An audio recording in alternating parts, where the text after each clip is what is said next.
الله په لار کې مال ولګوي، که دا فرض زکات دی او که نفلي صدقې دي. خو وخت یې پکې ښودلی دی چې دا به د قیامت د ورځې نه مخکې ورکوي، نو هله په دې کې فایده ده. ځکه چې د قیامت په ورځ باندې که تاسو دا ټول مال هم ورکولو غواړئ نو په دې کې څه خیر نشته. یا ایها الذین آمنوا، ای مؤمنانو، انفقوا خرج کړئ تاسو مما د هغې مال رزقناکم چې موږ درکړی دی تاسو ته، من قبل مخکې ان یأتیه چې راشي یوم یوه ورځ لا بیع فیه نشته خرڅول په دې کې، ولا خلة او نه په دې کې دوستانه شته. د دې خلې نه مراد خلة المشرکین دی. آیت الکرسی ده. د آیت الکرسی په باره کې نبی علیه الصلاة والسلام ابی بن کعب نه تپوس کړی و کنه چې ابی ای آیت القرآن اعظم، ایت آیت القرآن اعظم، د قرآن کریم د آیتونو غټ آیت کم یو دی؟ نه ورته ویلو چې آیت الکرسی. نو نبی علیہ السلام ورته ویلو چې دا علم دی مبارک شه چې تا ته دا مسله معلوم دی چې دا لوی آیت دی.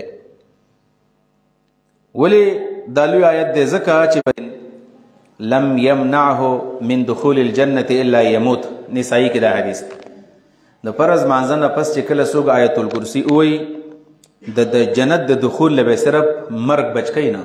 چې کله د هر فرض مانځه نه پس سړی آیت الکرسی وایي الله حافظ، چې کله آیت الکرسی وایي لا یزال علیک من الله حافظ، الفاظ باندې سوچ کوا، همیشه به د الله د جانب استا محافظ مقرریږي آیت الکرسی وایي. او لا یقربک شیطان حتی تصبح، د سار پورې به شیطان او پیره ستا خواله نه راځي. بخاری کې اعظم بچی راته نار نه ګور مې چې لاړ شم، ما ورته ویل چې نه لا ارفعنک الی رسول الله صلی الله علیه وسلم، پیغمبر له بدی بوزم ویل ما ته وی چې بیا نه راځم، خو مې پرېږده ویل پرې مې ښودو. سارې د نبي علیه السلام خواله رالمه چې بېګا یو ډاکو راغلی و، یو غل راغلی و، ما نیولی ویل ما ته یې ویلو چې بیا به م راځي. خو دا تپوس یې زما نه نبي علیه السلام په خپله کړی و. چوکیداري وکړه. په درېیمه شپه چې کله راغی کلک مې ونیو نو معلومېږي دا پیری نیوه کېږي هم ګورئ. او چې کله دې ونیو بیا ټرت هم نشي کولی، خو چې کله دې نیولی نه دا به تا ته نیغ نیغ کېږي. چې کله دې ونیو بیا پکې زور نشته. دغه وخته پورې یاد ساتئ، ګورئ خلک ځان مضبوطول غواړي. پیری د هغه وخته پورې تا یری چې کله ستا نه اخ وایي چې لاس دې پې کېښودو، که دا د څاروي په شکل راغلی څاروی به دې نیولی، که دا د انسان په شکل انسان به دې نیولی، بیا د نه تلی نشي. نبي علیه السلام نیولی و که نه نیولی؟ لکه نبي علیه السلام نیولی و که نه؟ نبی علیہ السلام مونځ کوو په مونځ کې د پېښې کولې کلک یې ونیو ویل پستن پسې دې تړمه.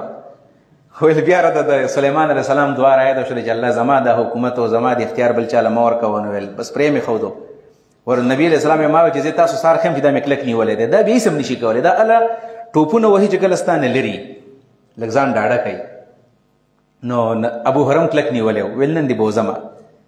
چې کله هغه ډېره مینتو یې وکړلې ویل نه نه، ویل نه نن دې ویل خامخا بوځم. نو په اخر کې چې پوه شو چې ما نه پرېږدي وداسې کار وکړه د پیدې یو خبر ورته وښیمه، ما ولې بوځي؟ ما به څه وکړې؟ زما نه اوس انګولې هم نه پخېږي چې ما بوځي.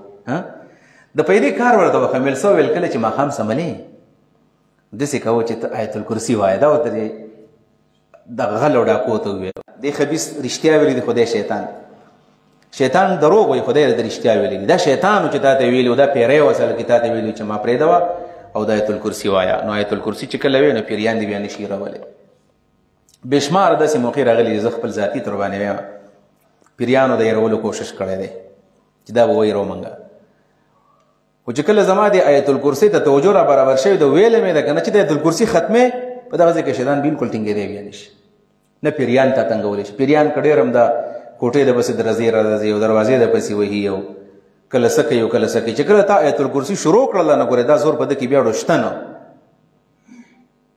البته احادیثو کې دا هم ثابت دي چې ماښام سړی سملي آیت الکرسي وایي، خو کله کله دا د خلکو نه یېرې شي.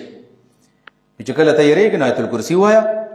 یو خو دا چې انسان اسې یېرندوکی دی نو بېله خبر چې اسې یېرندوکی دی او معمولي د کش نه یېرېږي چې ته مونږ کورې ټوپ و د هغې نه ویرې، دا بېله خبره ده.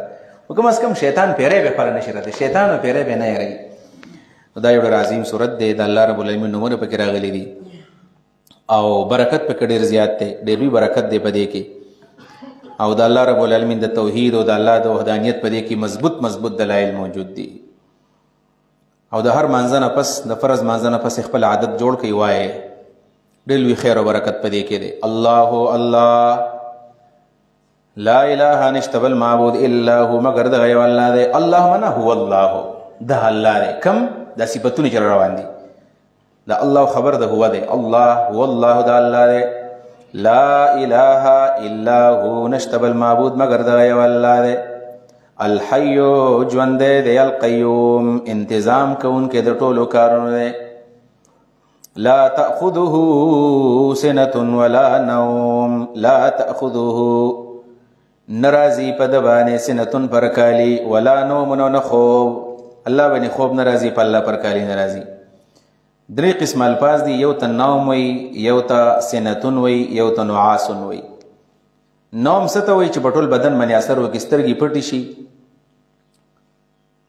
پټې شي سر درون شي ارګمي مرګمي شروع کی سړی بس دې ته نوم وي چې په ټول بدن باندې اثر کوي دا نوم. دوه نمبر سنتون دي سنتون هغه ته و چې په سر باندې اثر وکړي په سر د خلک داسې دا درستنه سي دا سر دلاش دې ته پاروي کې سنتون وي او نعاس هغه ته و چې په سترګو باندې اثر وکړي سړی ناسي دا سترګې سریش الکه سترګې د سریش خوب درغلې دي په الله باندې یو ناراضي ځکه دا د کمزورۍ نه خدا انسان چې ستړی شي نو دا صفاتونه په دې کې راشي الله کې کمزوري نشته.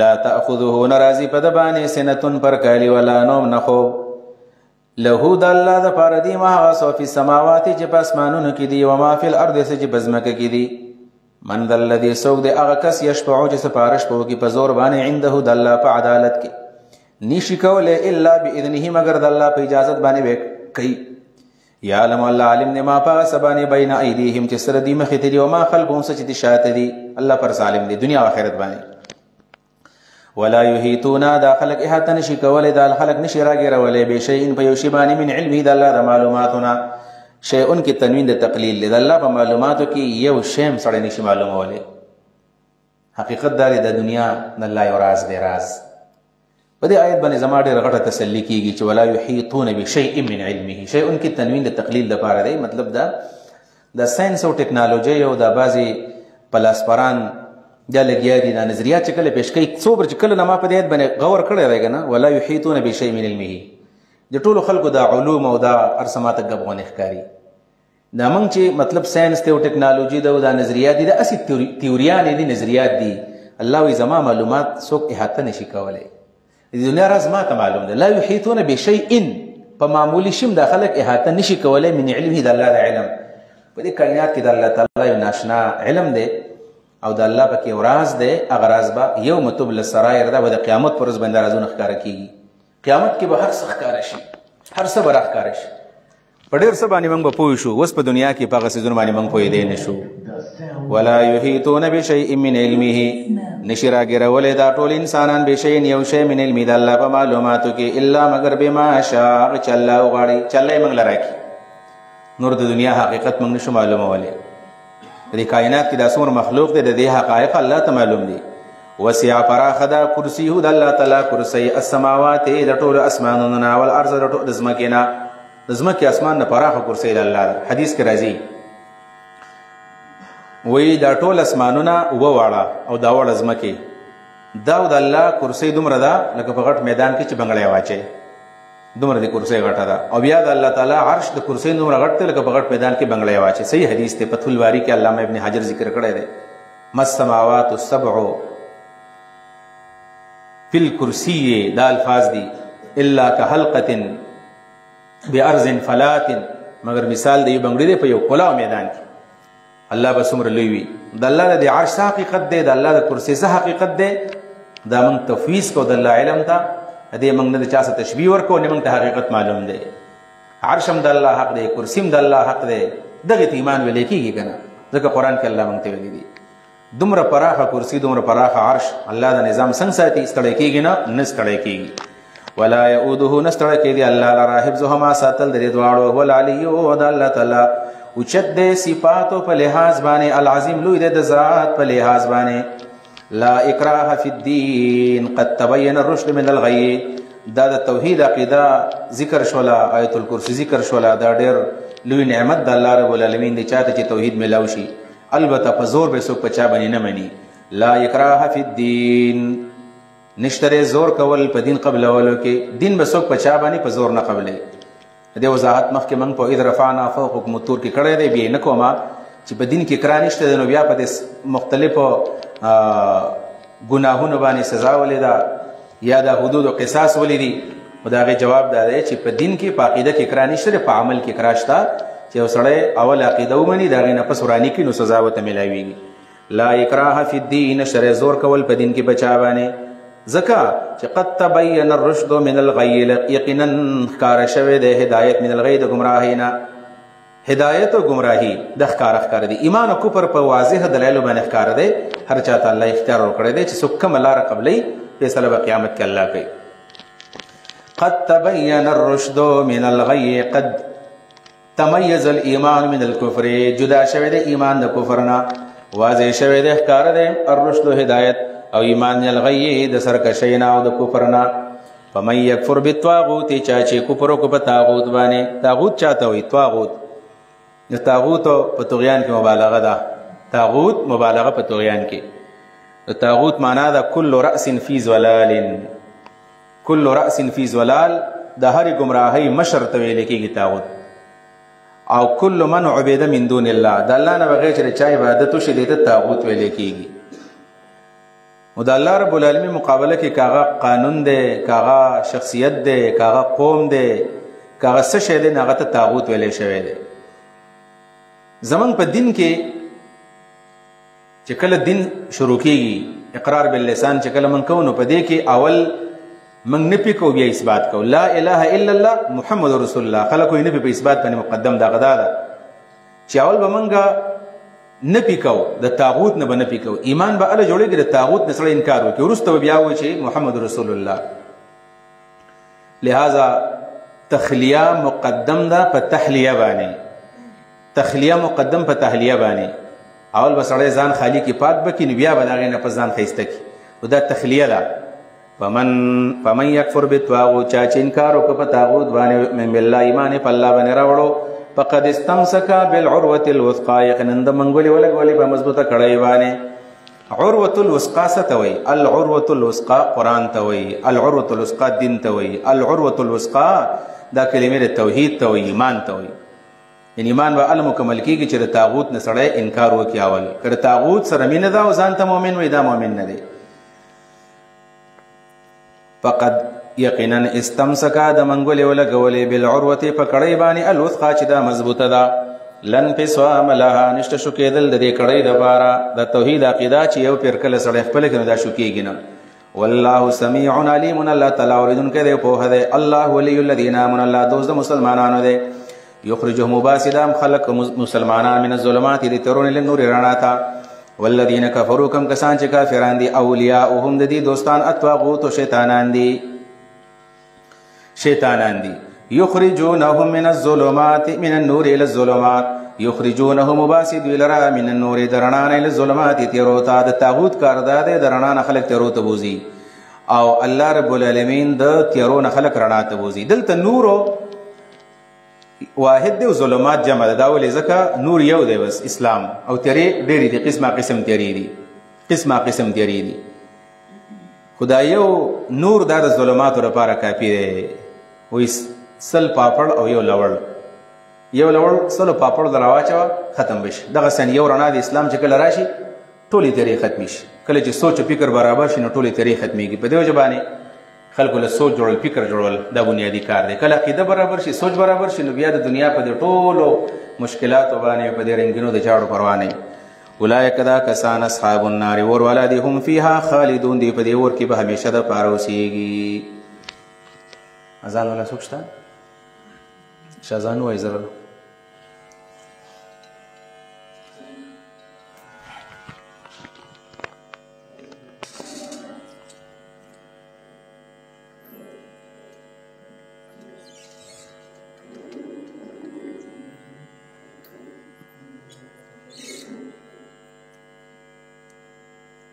الله أكبر الله أكبر الله أكبر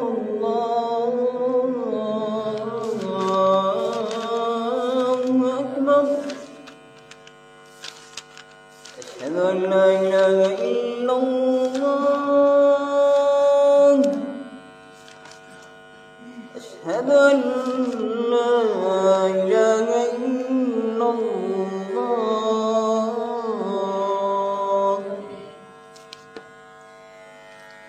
أشهد أن محمدا رسول الله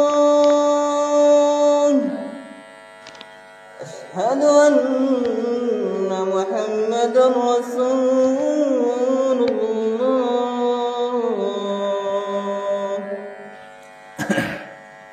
حي على الصلاة حي على الصلاة حي على الفلاح حي على الفلاح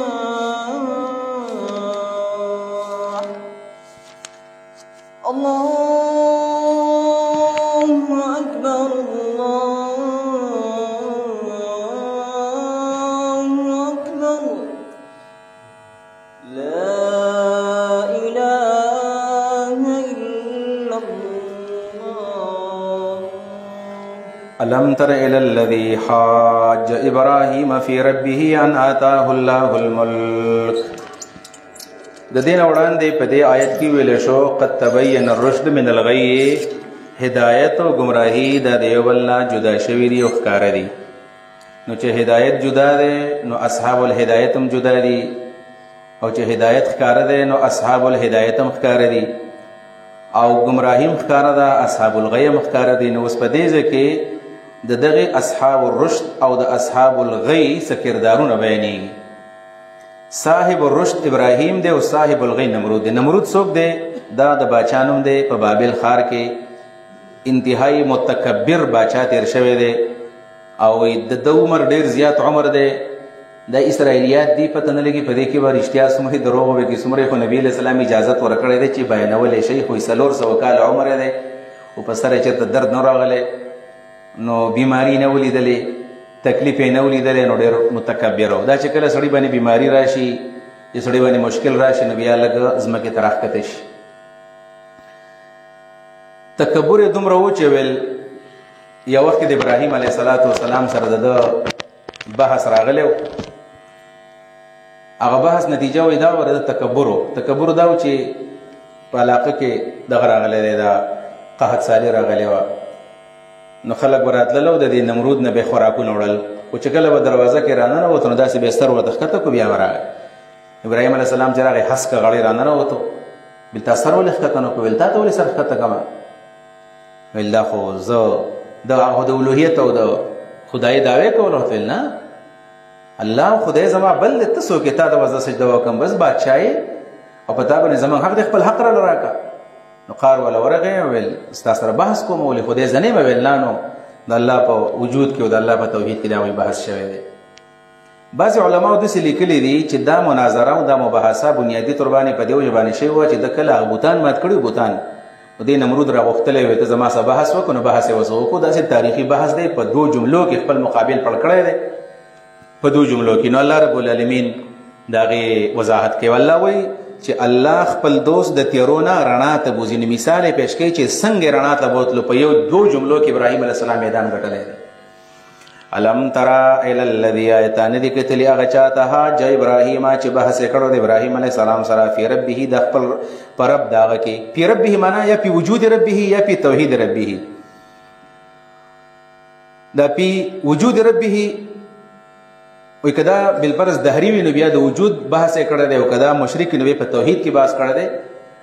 خو معلومی کېده چې دا په توحید کې دا بحث شوی دی، په توحید کې.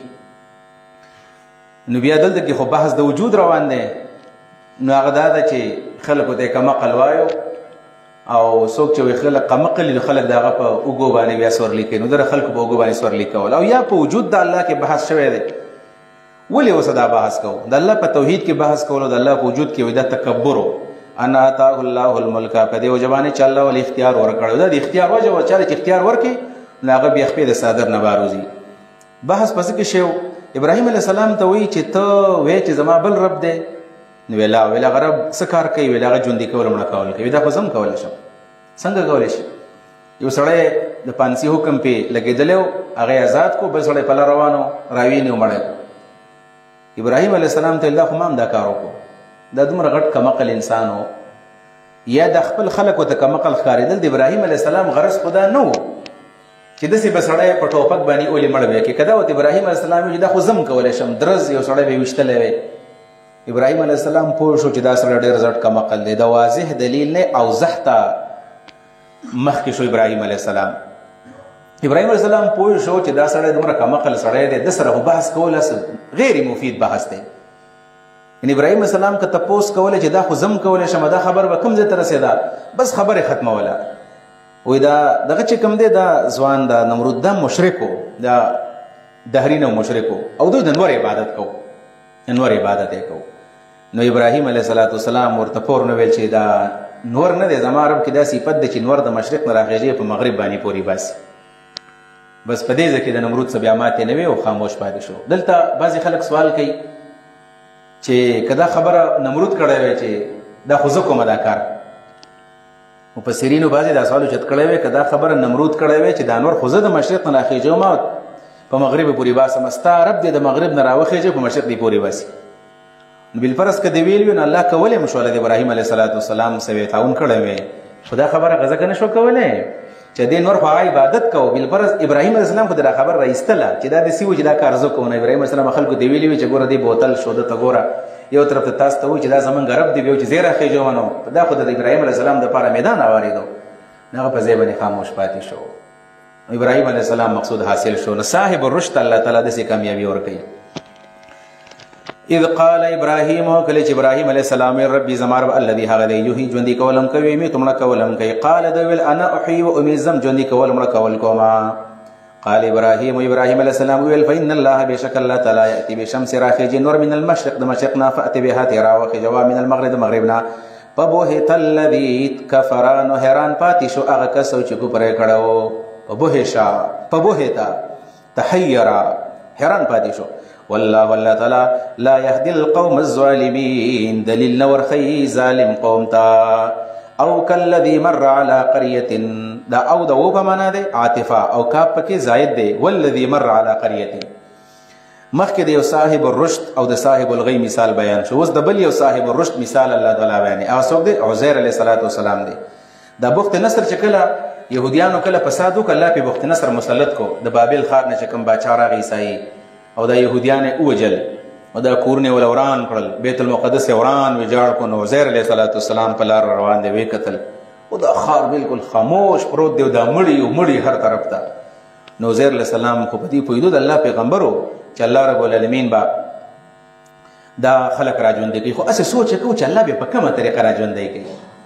سوال یې وکړو د استعظام قدرت الله چې الله څومره قدرت والا ذات دی چې دا ټول خلق به الله را ژوندي کوي الله وی دا به څنګه را ژوندي کوي نو الله تعالی جواب ولا عملا ورکو مړی کو او سل کله پسې را اوچت کو بیا ورله جبرئیل هغه به څومره ټیم ودوي ولیا یو ورځ یعنی مرز ول ستا مزولي وګرم زولي دشته هیڅوک نشته څومره مړ مې 100 سال ته مړ وي نو پوه شو چې الله تعالی بس د کون په کلمه سره را پیدا کړي د دې واقعي غرض دی چې الله رب العالمین د کون د کلمې مالک دی چې د کون په کلمه باندې الله تعالی ټول کارونه کوي دا د الله تعالی قدرت شو او کلذي په معنا د ولذي او هغه صاحب الرشد هغه او خيار سره هغه هدایت والا انسان مر چې تیرې دو والا قريه په یو کلی باندې وهي خاويه او دا کله خالی او د خلقنا خالیو على عروشها مع قيامها څه مطلب وهي خاويه او کله خالی او على عروشها او چتونه ولاړو یو معنی دا ده چتونه ولاړو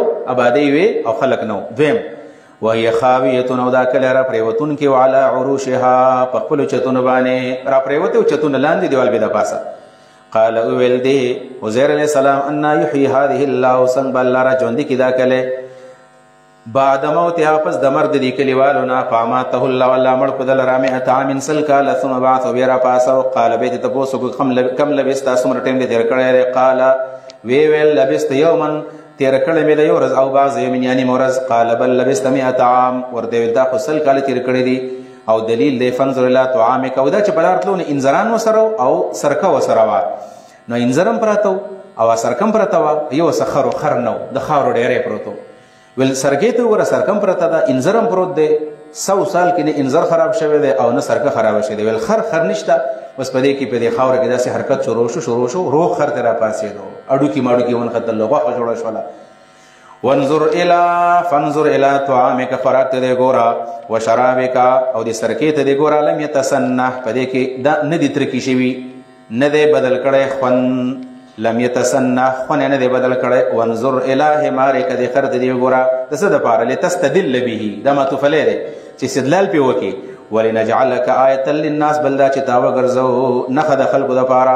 وانظر الى العظام وګوره د اډوکو ته، کیف ننشزها څنګه موږ حرکت وکړو د اډوکو له، د اډوکو له څنګه حرکت ورکړو، څنګه یې خوځو. ثم نکسوها، بیا موږ دې ته ور اغوندو لحمن غوښه. نو پوه شو. فلما تبین له، کله چې ښکاره شو د تا کیفیت د احیا، قال ویل اعلمو زه اوس عالم شما په عین الیقین باندې، اعلمو زه پوه شما په عین الیقین باندې، مخکې راسې علم الیقین اوس مې عین الیقین راغی. ان الله چې بشک الله تعالی علی کل شیء قدیر، پر څه باندې قدرت لرونکی دی.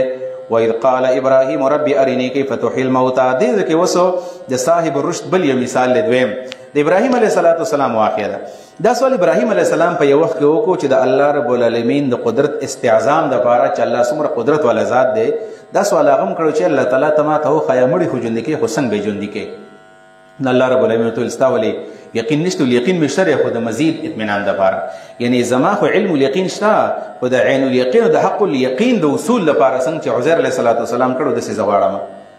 نو الله تعالی ورته وایي چې 4 مرغۍ راونیسه او هغه مړۍ کا ویې چقوه او په مختلف ځګونه باندې کېدوه، بیا ورته آواز وکړه چې تا کومې مرغۍ وجلې دي ستا مخې ته به هغه روغې شي.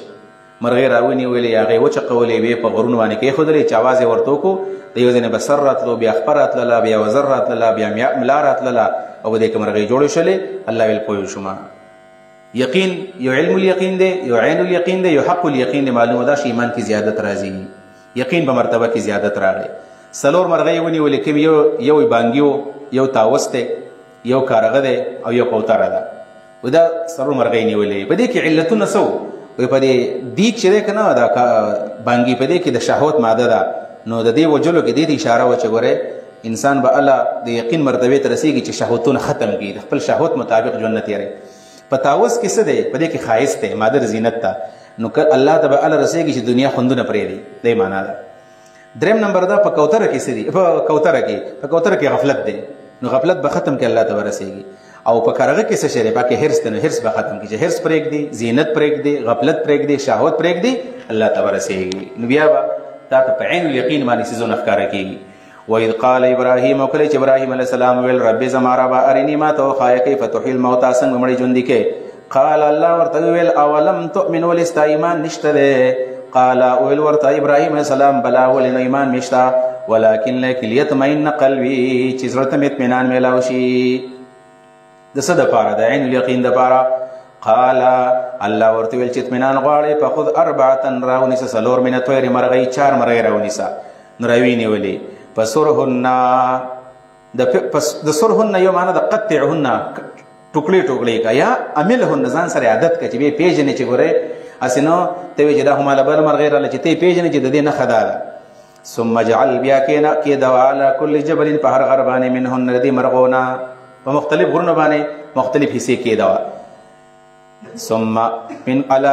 ثم جعل، بیا کېدوه علی کل جبل، په هر غر باندې منهن د دې مرغونه جزءا حصې. ثم ادعوهن، بیا ورته آواز وکړه، یأتینک، راځي به دا مرغۍ ستا خوا علی سعین، په منډه باندې. وعلم پوه شه ان الله، چې بېشک الله تعالی عزیز زورور دی، حکیم حکمت والا دی.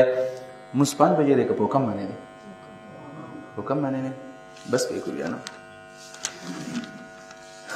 بس دې پورې بس دي. واخر دعوانا الحمدلله رب العالمین. وروسته به درس نه کوو. دا یو سوال دی چا کړی چې په 10 11 12 تاریخ باندې د شیطان د ویشتو نه علاوه بل یو کار شته که نشته؟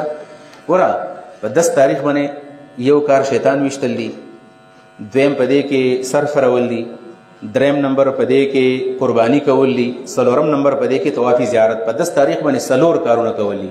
په 11 12 13 باندې محض شیطان ویشتل دي، بیا بل کار نشته دی. بس مینا کې به خپل منځونه کوي، شیطانان به ولي. او دا بل تپوس چا کړی دی چې مور په خېټه کې ماشوم وجلی شي، انجکشن په ذریعه حرام دی، نشي وجلی. ماشوم چې د 4 میاشتو شو د هغې نه پس بیا نه ګولۍ خوړلی شي او نه د هغې نه پس بیا انجکشن کولی شي.